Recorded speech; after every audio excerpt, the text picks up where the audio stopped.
Welcome back, everyone. How are you doing today?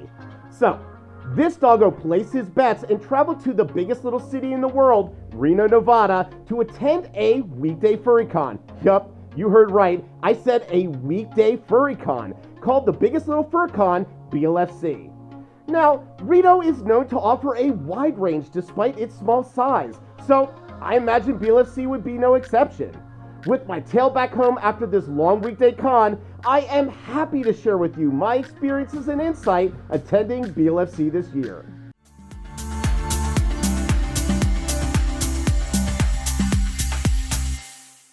BLFC has been around for a long time now, celebrating their 10th anniversary this year in October and November of 2023. For those that may not know the history of BLFC and before its inception, Fur was a furry event that took place in Reno, Nevada on May 13th of 2012. The primary goals of Fur were to provide a way for the furry community to come together more easily, as well as help the animals by benefiting the local non-kill shelters. The event's intent was to donate all the proceeds after expenses directly to the affiliated charities. Now, this event was run by SnafuCon, an anime convention local to Reno who wanted to diversify and do things involving the furry fandom. However, after the first year of Fur, the anime group wanted to hand it off because, let's be real, 2 events in 1 year is insane for anyone to organize. So, local furries took it from there, and that's how BLFC was born. The first BLFC, whose theme was the Roaring 20s, was held on May 3rd through 5th of 2013 at the GSR Resort and Casino with an attendance of just over 700 furs. It was run by their con chair, Tycho Skunk, who is still the current one today. The second BLFC was held on March 28th through 30th of 2014, where the attendance shot up to a staggering 1,442 attendees, including 465 in the Fursuit parade. It showed a record 105% growth to become the 7th largest FurCon by attendance on that date. It broke the 2nd, 3rd, and 4th con attendance records. By 2022, they have grown to a staggering 5,234 attendees.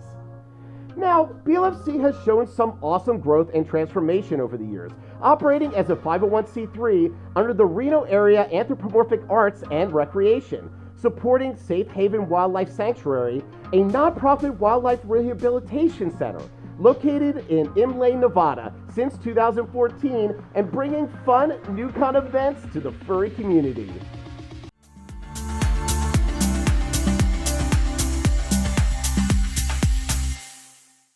Now, bringing us to the current BLFC, they did something different that has never been done before by the con.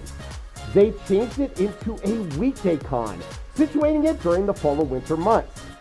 A bold move by the con, since it's a practice not normally utilized by furry cons in the US, or the furry community as a whole for that matter. Thus, BLFC was held on October 30th through November 2nd of 2023, again marking the 10th anniversary and 10th year at the Grand Sierra Resort and Casino in Reno, Nevada. The theme for this year was the Curse of Karasa, a sequel and continuation to the 2019's Curse of Karasa theme.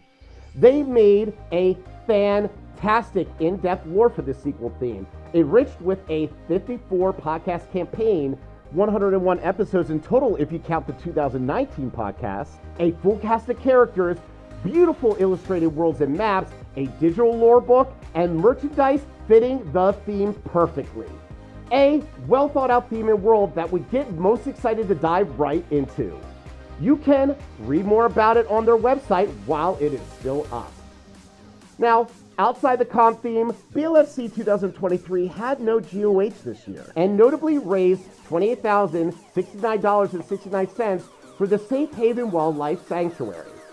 Now, most have been wondering as well and asking, well, what about the attendance numbers? Well, I would love to give you an answer, but BLFC seems to have not shared that information with the fandom just yet for some reason. So I can only talk from my personal observation during my time at the con. I would venture to say that the attendance did in fact decline a good bit due to the changes in a weekday con and during the colder part of the year. Most areas I felt somewhat empty or not as robust as previous years. I could, like wander the halls and see decently small congregations of furs during part of the day and the evening. So ultimately, rumor mill suggests that the attendance could be around like 2,000 or 3,500 range, but please don't quote me on this. This is just speculation, of course. So we will all wait to see the final numbers on how the attendance fared, and with these changes when they get released by the con staff later on.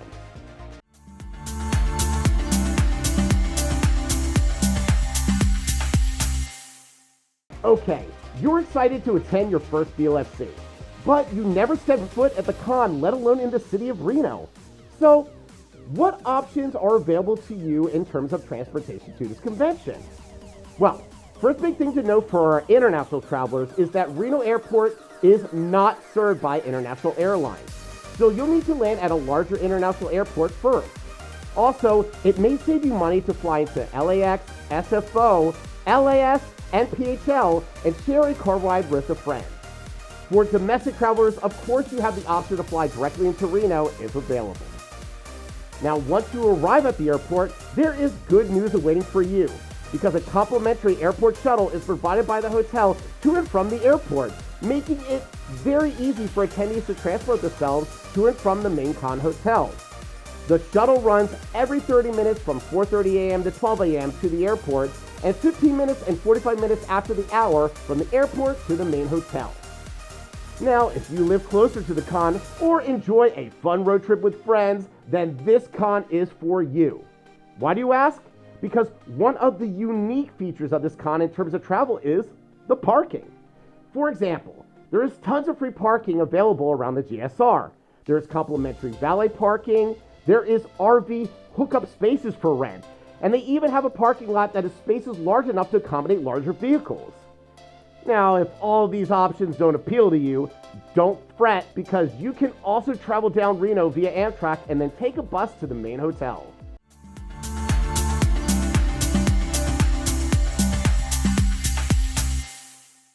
Now that we have arrived at BLFC, what are we to expect from the main hotel? Well, the Grand Sierra Resort, formerly the MGM Grand Reno, Bailey's Reno, and Reno Hilton, is a hotel and casino located approximately 3 miles east of downtown Reno, Nevada. It was built in May of 1978, marking its 45th anniversary this year. This award-winning Grand Sierra Resort features nearly 2,000 hotel rooms and suites, the largest casino floor in northern Nevada at 100,000 square feet, and the best entertainment and nightlife Reno has to offer. It's located just minutes from the Reno-Tahoe International Airport and is in the heart of the Truckee Meadows, making it ideally positioned to explore all that the region has to offer. Now, there is about 3 levels to the hotel, with elongated hallways and spaces that kind of backtrack on itself. So it's very spacious and spread out, leaving a lot of room to walk around. And the con did a phenomenal job with the con map, which maps out the entire layout of the hotel casino in specific details, with each room name, floor level, and con function going on around it. It made getting around the con super easy for all of us, so thank you. What also makes this hotel and con layout unique is, as I mentioned before, it's a casino. So for those that may want to bet their odds, they have a plethora of games and slot machines to test your luck. And free drinks are usually provided by the casino if you want to, stick around for a bit. And in case you're wondering, no, you can't physically play in games in Fursuit or linger in the heart of the game area. For obvious reasons, but all the other areas of the con are fine. And, there is a lot of non-con goers that do stay and play at the casino hotel consistently throughout the entirety of the con event.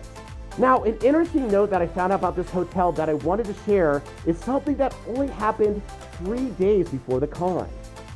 On September 27th of 2023, the GSR announced a 10-year, $1 billion plus expansion project. Yes, $1 billion. Among the most notable features are a new 800-room hotel tower, 300 residential units intended for workforce housing, and a 10,000-seat arena that will become the new home for the University of Nevada's men's basketball team. The arena, which is going to be planned to open actually in 2026. Now you're asking, well, what does this mean for the future of BLFC as a con hotel space? Well, will it benefit us, or will it slowly push our event into other pastures? I guess we'll just have to wait and see. But moving on from the layout and facts about the hotel, we come to the rooms and suite, an important aspect of the con experience. So, the GSR has 3 different types of rooms depending on what your style and tastes are. Some also are more newly renovated than others. The least renovated and older rooms are the Summit rooms, whereas the newer ones are the Vista and Sierra rooms. The rooms I find are much more spacious than other con hotel rooms in my experience. So, I personally enjoy the rooms at this con. And there are a lot of suites as well, being that it's a casino. So they range from the Vista to Presidential, Diplomat, Ambassador, and Chairman Suite, if you're like an insane baller. The biggest downside though is that there are only con hotel within walking distance since the casino is its own big outstretched property. So it's pretty much main hotel or bust with no overflow hotels. So a good bit of my friends that didn't get a main hotel space ended up like renting an Airbnb and drove over, or they stayed with friends local to Reno. Now, if we're moving to rooms to mobility, honestly, there I can say it was pretty smooth for the entire week. There are 3 sections of elevators depending on what tower you were in. And one of the towers you could be on the 17th floor and then automatically move over to the other tower elevator without having to go back to the ground level. And I swear, I don't know how I've been, getting lucky the last couple of cons with rooms, but I was actually on the 17th floor, so I was living the elevator high life. But overall, the elevators were fine and there was no real issues with them during the con, so there was no crazy elevator con. And the only time it was really is when everyone was leaving, but that's to be expected. Now, side note, the wait times and lines, which we all pray are not an issue at a con, the registration was actually really well run this year. We were in and out super quick. There was no problems to report, so BLFC, great work. Now, unfortunately, there was one thing that was very annoying at the con that I have to talk about, and it was the internet and connectivity throughout the hotel. Oh, God, it was the worst experience of signal internet I had at a con. A good bit of times I went into SOS mode on my phone, and I'm on AT&T. I couldn't make any calls, and I had to constantly jump into the GSR internet that would disconnect randomly. I was just happy to be back home with a healthy signal and internet.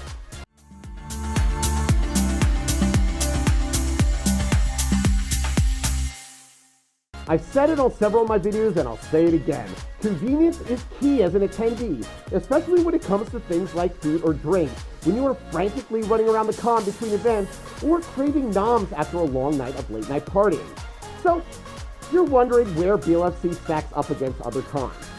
Well, like Megaplex, this con is 100% number 1 or number 2 in my books compared to other cons when it comes to food and convenience.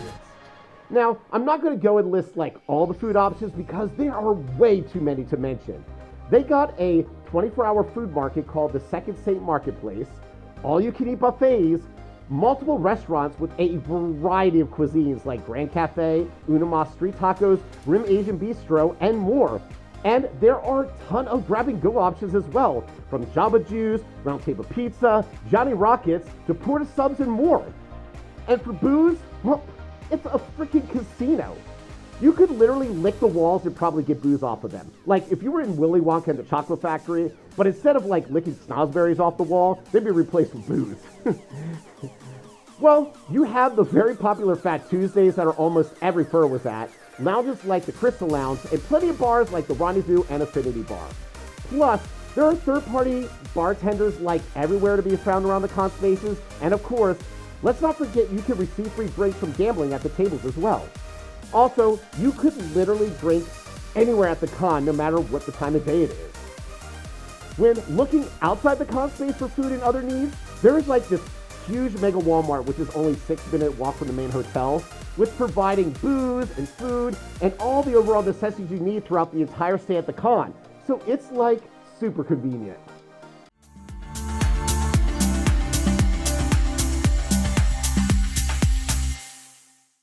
As unique as the BLFC main hotel is, being that it is a resort hotel and a casino mashed into one, it deserves a different approach and breakdown on how the amenities and events go during the entirety of the con.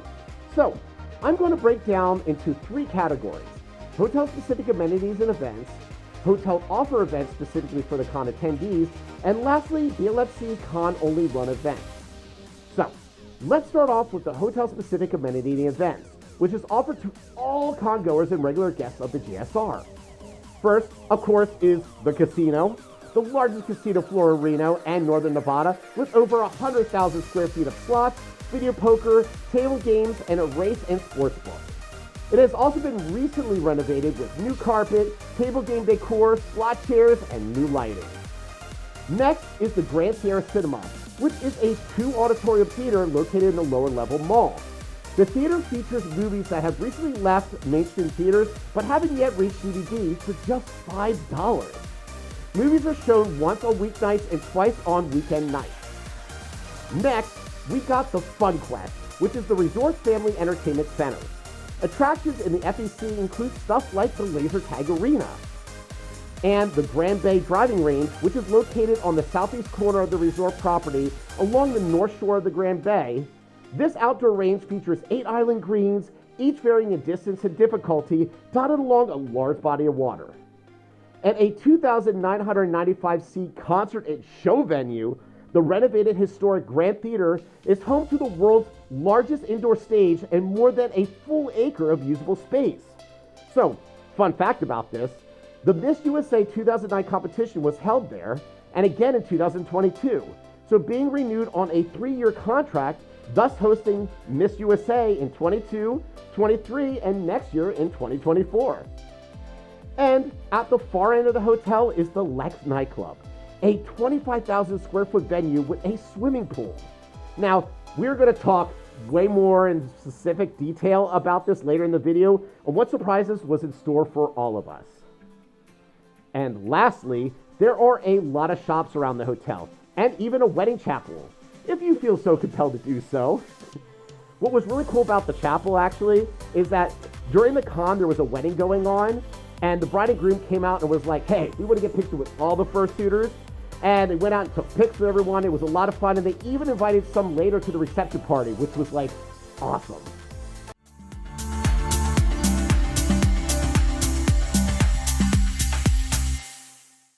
Now, if you think that wasn't a lot already, then we are moving on to the hotel offer events to the con attendees, starting with the bowling center. All registered attendees have access to free bowling in the GSR's bowling center from 10 p.m. to 6 a.m. Monday through Thursday. My friends and I took advantage of this and played several games of tipsy bowling when it became free. And naturally, this doggo bowled beautifully. Well, actually, I mean, I was quite rusty and spent most of my time cursing on the floor to the ping gods on why I did not bowl well. I swear I was better before. If bowling isn't for you and you want other fun diversions from the other nightlife and late night activities, then you are in luck, for there was a pool party on 4 days of the con. From 8:30 p.m. to 12:30 a.m., we have the pool all to ourselves, along with drinks and snack specials. We also got the plug the pool area sound system, so we had all of our furry DJs playing as well. And I would note, though, that being later in the year, it was quite cold a couple of the days, which made it pretty odd to go outside, so the area could be left pretty barren. But luckily, it did warm up a bit, encouraging more attendees to hit the hot tub and the comfortable heated seating area with fire pits, which was a pretty lit setup, I'm not going to lie. The pool itself didn't really get any use from what I saw due to the weather and temperature. You know, like an amenity that was like more widely utilized in the past when the con used to be in the warmer parts of the year. And last but not least, we have the well-loved mini golf and go-karts. Play around with friends or challenge them to a competitive race, these are for you. Unfortunately, due to the construction going on this year, the go-karts and mini golf were only available for 2 of the days.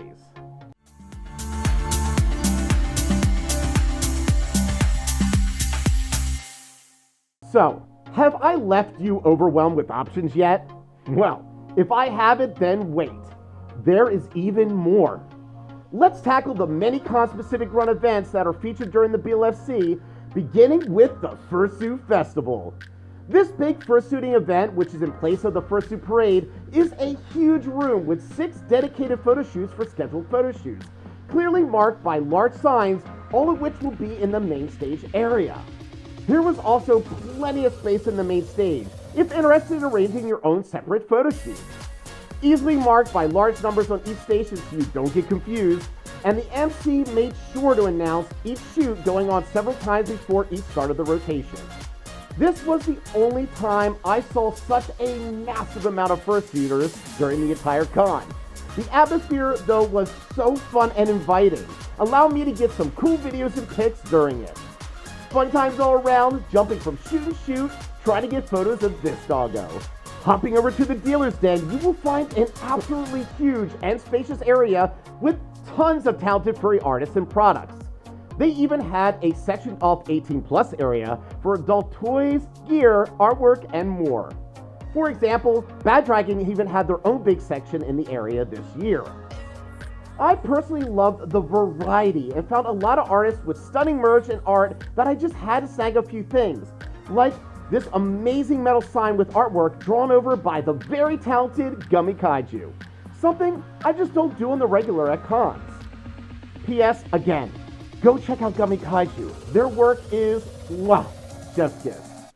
If you want to take a break with friends and escape the frenzy, then you can sign up for the Furry Logic Escape Room run by JD Puppy and Dante. This year's players are being sent to Battle Island and enter into the Furry Logic Trading Card Game Tournament to win the ultimate prize in this brand new escape room. It's $25 per person, with a portion of the ticket proceeds going to charity. Now, I am a gamer myself, who not only enjoys escape rooms, but playing on my console and PC.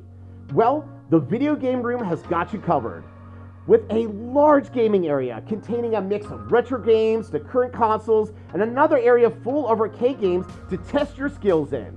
Personally, I thought it was really cool seeing retro game consoles like the Nintendo, Sega Saturn, Sega Genesis, PS1, and on.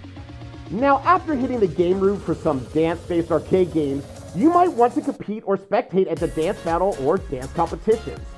This year, I had the honor of being one of the prelim judges for this event. There was so much variety in dance styles and many new faces ready to compete.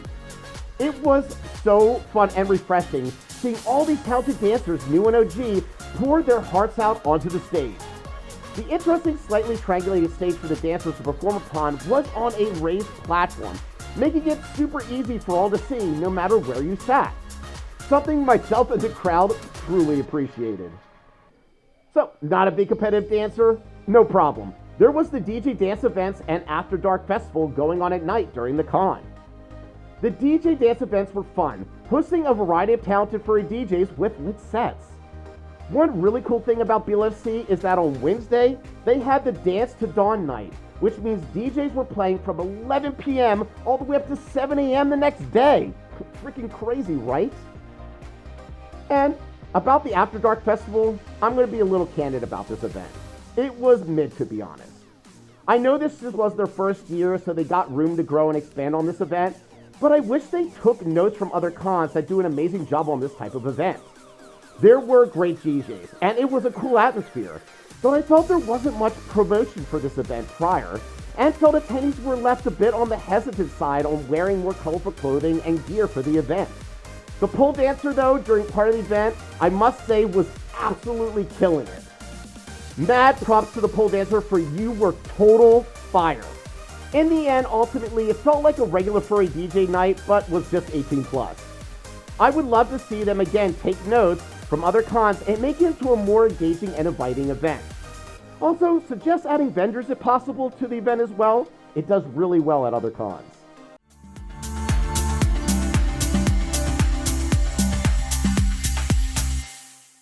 Now, the last thing I want to talk about is something I mentioned very briefly in this video and on my socials, and that is the Lex NightClub. So, you're asking, what is this big surprise and event celebration outside the con that attendees could participate in at the Lex?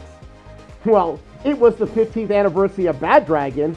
Yup, Bad Dragon wanted to celebrate with a huge bang, buying out the entire Lex NightClub to celebrate their 15th year milestone as a company, inviting anyone in the fandom to attend, giving back to the community they love and grew up together with. This was, without a shadow of a doubt, the best party and dance event I have ever been to during a con. Period. The DJs, Ear Velvet, DJ Rekka, and AV Invasion All Seattle-based DJs, by the way, freaking killed it on stage with sets that were pure fire. The nightclub itself was insane, with intense lighting, comfortable seating on different levels, VIP areas, multiple bars, and a pool in the middle of the club. Yes, a pool. Also, if that wasn't enough, Bad Dragon even made the event open bar, paying for everyone's drink up until last hour of the event, and even gave away big cash prizes and gifts like a PS5. Everyone was dancing up a storm and the atmosphere was so electrifying. We all left that event so hyped up, making this the best way to end the con with nothing less than a banger.